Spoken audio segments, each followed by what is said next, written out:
Hello, mate. Hey, Your microphone is cooler than mine. That's not fair.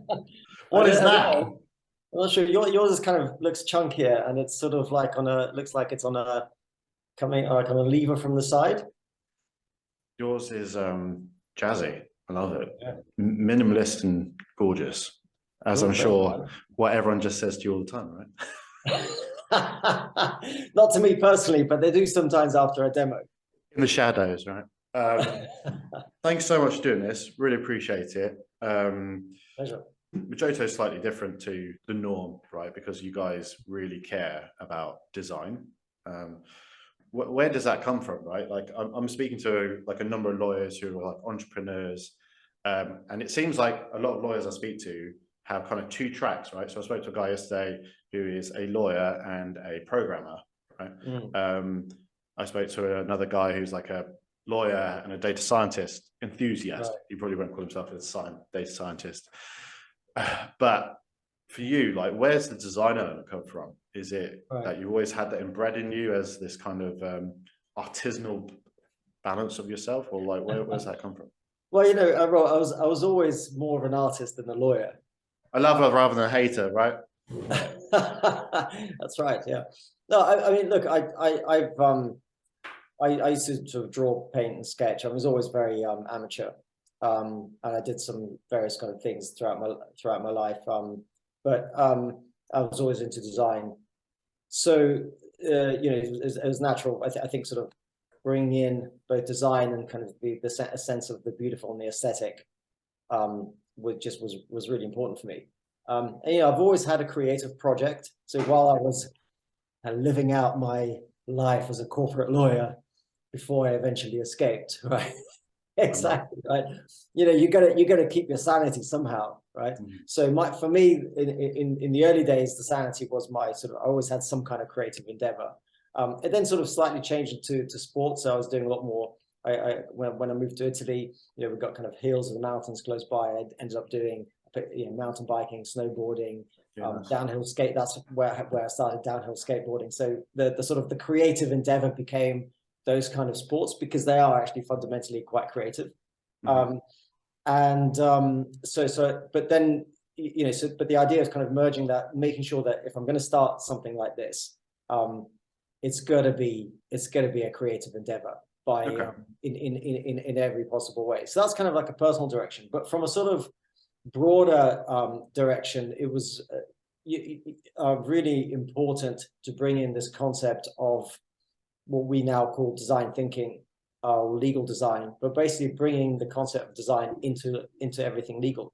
And why? Well, so we're trying to make things. We're trying to give the user a better experience, like the end user, right?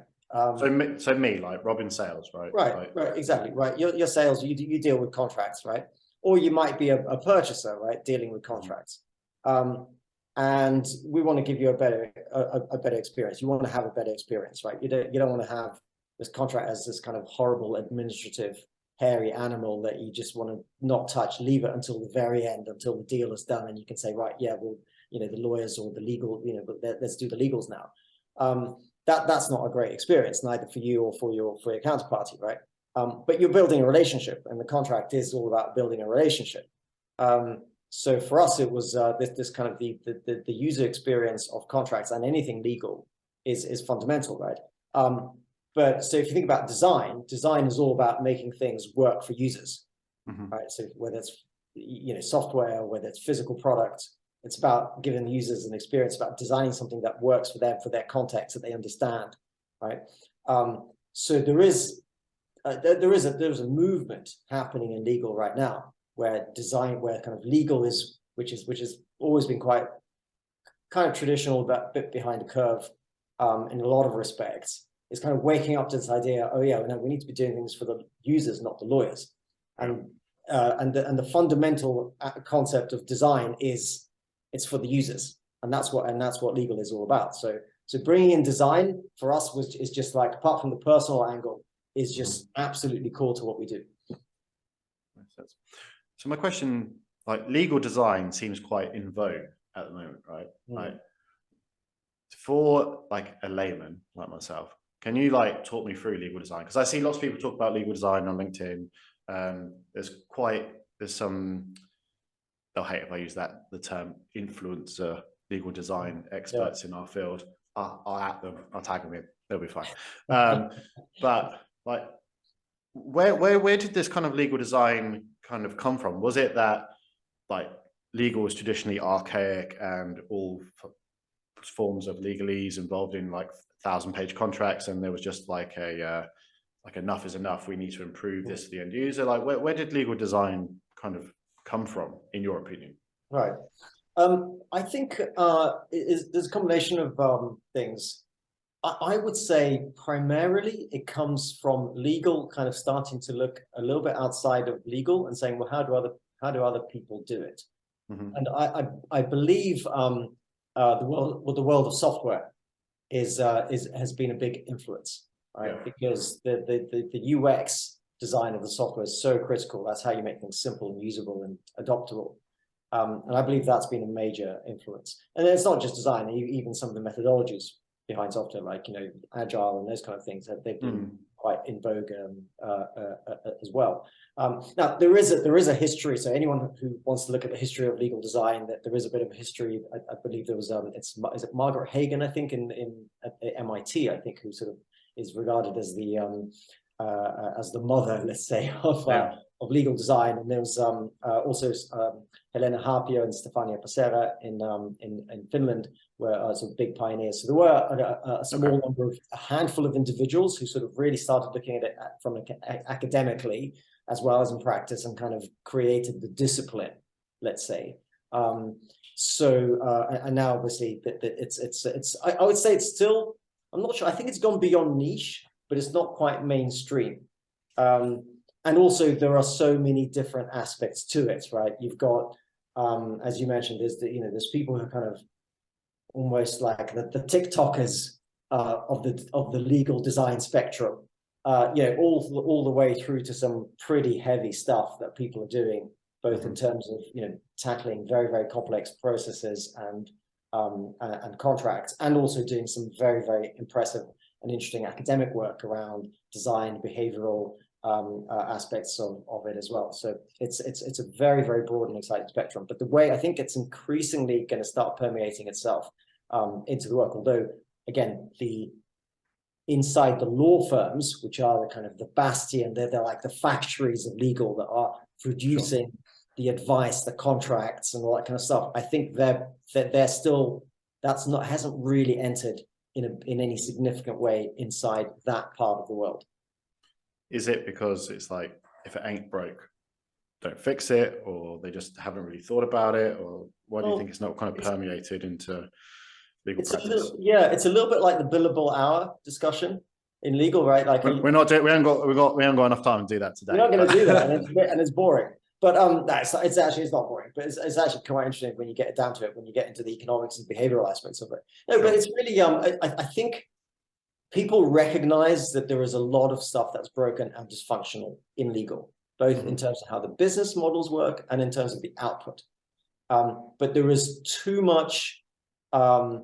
There's too much technical debt. You know that expression in the software world. There's too much technical debt. There's too many processes that churn out that kind of output. So if you think about your kind of long agreements, wall of text, right? That there is behind it. It's not just the fact that you've got these templates, right? It's the people and the processes who are used to churning this out in a particular way, and it's the tools, right? They're using Word, and Word as a piece of technology does not either encourage or make it easy to simplify, or to make documents visual, or just to make them user friendly, right? So and this was a big part of the reason why I started for Majoto, is that it seemed to me that the technology was actually perpetuating the dysfunction, perpetuating bad habits. And that's it. I don't think technology is agnostic. In this particular, it can be a force for good or a force for, let's say, poor habits.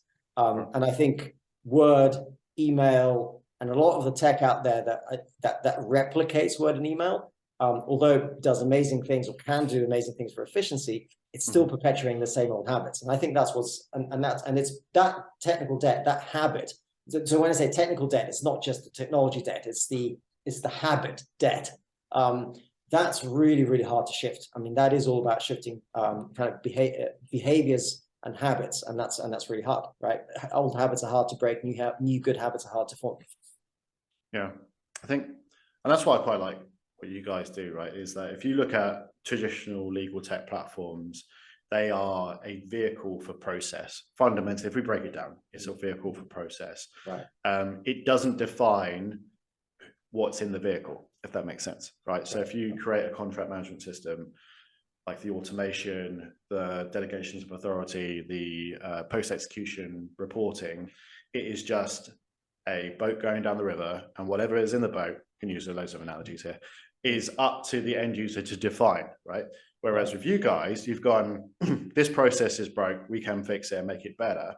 But in that process, we will also provide an element of legal design that improves the end user's experience, not just in a crappy Word doc, right?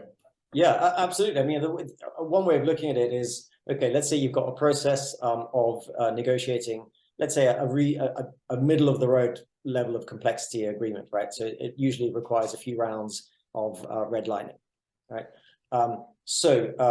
Yeah, you can gain some efficiency in the way that you internally build that contract. You can create some efficiency in the way that you share it, the way you export and share it. You can create some efficiency, perhaps, in the way that you should negotiate with the other side in terms of the flow, and you'll create some efficiencies around approvals and signature, right? But if you actually take the content of that document, cut it by 50%, simplify the language, make it more plain language, plain English, maybe introduce, put all the business stuff up front, put all the, maybe introduce some ways of visualizing some of the content so it's easier to understand, right?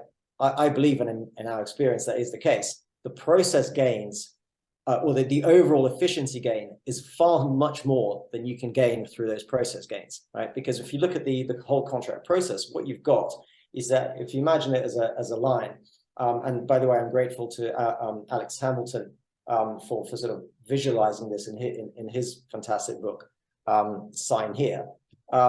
So I'm borrowing this visualization a little bit. So if you imagine like the whole process, you've got kind of a timeline. You've got slivers of activity by one side or the other, right? And the process automation kind of now can squeeze those bits of activity, right? But then you've got two other things going on that the process automation can't really tackle, right? One is the gaps between each process, right? So people sitting on things for a week, 2, or month, or 3, right? Yeah. And the second is, once you've got, let's say, even 2 rounds of negotiations, right? Then you're not only adding the process time, but also the gaps, right? You cut out those negotiations because you made the document simple and more balanced, right? You're squeezing the overall timeline much more than you can by squeezing these little bits of activity, and that's essentially what we're trying to do. So we help people create these contracts that are simply easier to understand, more visual, etc., on brand, and we can put them in an automated system, right? It's not a wall of text, and we're the only system so far out there, contract system, that can do that, right? Actually put into automated workflows these design documents. I think that's why we say we're solving the biggest problem in contracts: the fact that people don't understand contracts. That's what that I believe is that's the big hairy elephant in the room, right? That so far has been largely untouched, is being handled in an artisanal way by legal design, and we're trying to sort of get this kind of scaled and automated and democratized. Yeah, I think it's an admirable task. It's not easy, right? It's not easy. I mean, absolutely, it's not easy because it involves it involves certain frictions, right? Which are inherent and intentional, right? The first friction being that we don't just ingest the contract as is, right? We actually do something with it, and in time that's getting increasingly automated, and in time it will be completely self-serve and automated. But you've got to go through that process, right? That's a friction, right? But the result is worth it. And there are other kind of frictions are like that, right? But the result is in our view, it's always worth it. So, and I think we talked about that before, is that they never take into, I suppose, cadence the look and feel for how that business operates, right? So if you are like a modern company, you've got great branding, and then you send a really crap contract, right? There's a disconnect, and that's what I really like about the product as well. Yeah, I mean that's really important, because businesses spend so much time and effort in how they communicate with users, right? Throughout, like you spend so much effort on your website. You find and money, right? So effort, time, money, exactly, on like finding this, fine-tuning this stuff, so that it's as efficient as possible of sucking people through the funnel and down your funnel, right? Same thing with all your sales communication process, etc. And then even the smartest businesses will also say, well, the way we operate also has to be on brand, right? If we believe in simple, or great experience, or speed, or whatever, we've got to operate in that way, right? So even the hidden stuff gets turned into like an on-brand process, and then the legals is like this last bastion that just is 99.9% out there, is completely untouched. And yeah, it's off-brand. It sort of creates frictions, and it's sort of, I mean, even for those businesses for whom who tend to have fairly frictionless kind of standard T's and C's, everyone signs up for it. There's still a problem. There's still a couple of problems, right? One is that as I say, it's off-brand. It's not, you're not walking the talk across your entire operations, and I think that's visible to customers and will become increasingly visible, right? And the other thing is that is this broader concept of trust, and this is like a little bit harder to kind of put your finger on it, but I think it's really real. So if you think about whether it's consumers or businesses, right? No one really reads T's and C's. Right, but why? Not because they trust them. They don't read them because I don't need to read it because I trust it. Well, no, most of the time they don't read it because it's boring, it's dull. They probably won't understand it. They don't feel empowered, right? They wouldn't be able to do anything about it, especially if you're a consumer or a small business signing up to standard T's and C's to a larger business. You don't really have the power to do it, and you sign anyway, kind of sort of hoping for the best and thinking, well, surely it's a big company, they wouldn't screw me over now, would they? And then you see all the scandals around like personal data handling and other things, right? With some of the biggest brands, and that sort of this idea, no, surely they're a big company. They wouldn't do anything nasty. If there was nasty, I'd know about it. That doesn't hold water at all.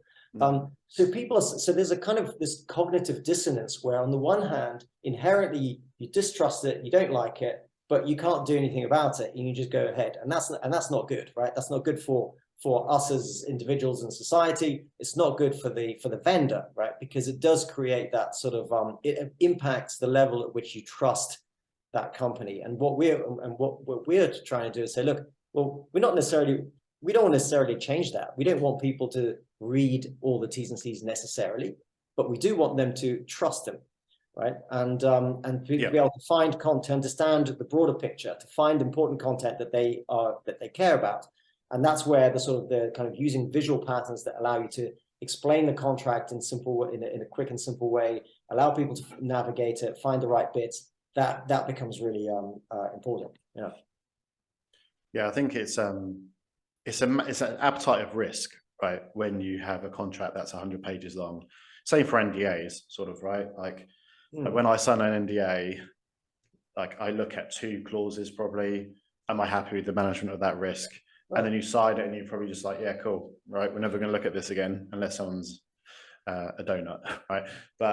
So I think if you help visualize those contracts, especially kind of like in the sales position as well, you're adding to the onboarding experience. If I'm buying something from you guys and you send me a massive contract, I'm gonna be like, oh God, like I have to read this. Whereas if it's like a couple of pages, visuals, appetite of risk, and all these kind of good things that you show in your tables and graphs, I think that just adds to that kind of that sense of commitment to the program, rather than it's been and it gets down to even like just the basic metrics of how quickly can we sign a deal. I mean, we've had customers for whom we've radically redesigned they're not just the TCs, but I'm talking about contracts that get negotiated, contracts with that where they enter. So this is SaaS businesses entering into contracts with multinationals, even, right? And we've had some amazing success, like contract cycle reduced by 50 to 80%, because you're just slashing that all that friction and time that's created from something that doesn't look balanced, that doesn't look clear, isn't clear, that the business doesn't understand, and that the recipient doesn't understand. And that's one of the key things around, one of the misconceptions around design contract is that, well, it's just about making it pretty, right? Throwing that, lay out the text, throwing up a few icons, but that's not what it is about at all, right? Because it's about fundamentally changing the information architecture and addressing issues of balance and addressing issues and then simplifying, right? So that not only does the other side understand it quicker, but also your own business, your own salespeople understand it and trust that agreement, so they're proud of the agreement, right? So that they're happy, because what we've seen is that once they understand and they're proud of the agreement, they're happy to share it much earlier in the sales process, right? So you don't have that constant problem where the sales folk are like building the deal, creating that sort of trust, and then leaving the legals right till the end, and then you've got the bottlenecks, the frustration, everyone's pissed off and pointing the finger at legal. So that's these are I believe these are really fundamental things that we're trying to address. The last question is for Majosa this year, and you kind of as a business owner, what's the plan, right? Because economically it's a little bit stressful for everyone at the moment, right? So what, and obviously you guys are kind of, I'm going to use fledgling, but you've been around for a bit. Like, what's the kind of the plan for like the next 12 to 18 months for you guys? Is it to think about rounds of funding, like bootstrap a bit further? Like, how are you thinking about the next kind of year? Well, I think first of all, so we're putting all our hope into these t-shirts. So this is our big. Gotta love merch. It's all blurred out. It seems like it looks like it's all swear words, and it's just been blurred. It's been blurred out. The filter, the filter isn't. I'll read it, right? So these are our sort of famous, soon to be famous t-shirts that allow that sort of, these are lyrics. So this one is, deals would be easy if your terms were like my dreams. Red, gold, and green, red, gold, and green. Red, gold, and green. Beautiful. Right? Karma Chameleon. Yeah. I love a bit of merch, as most people know, right? My contract brings all the boys to the yard. And I think there's probably one more. Oh yeah, let's get visual. Let's get visual. Anyway, so love it. So yeah, anyone signing up to Majosa is going to get these t-shirts, and they're going to be very, very, very hip. Important. No, but on a serious note, look, we're in a. You do see people kind of laying off and having trouble. Sure. We're in a good position in a sense, in that we're sufficiently small and early. We haven't taken on a crazy amount of funding. We are essentially, we don't have a runway issue. We're sustainable at current cost. We've got a little bit of a funding cushion, so we're just gonna we're doubling down. We are in a funding round. It's pretty challenging. It's pretty challenging, but we're also we can double down and carry on doing what we're doing. We've been winning customers. We've got some big projects and some interesting opportunities. So this is a question of there's my kid. We got doubling down and winning new customers, make projects. We've got some fantastic stuff going on the tech side.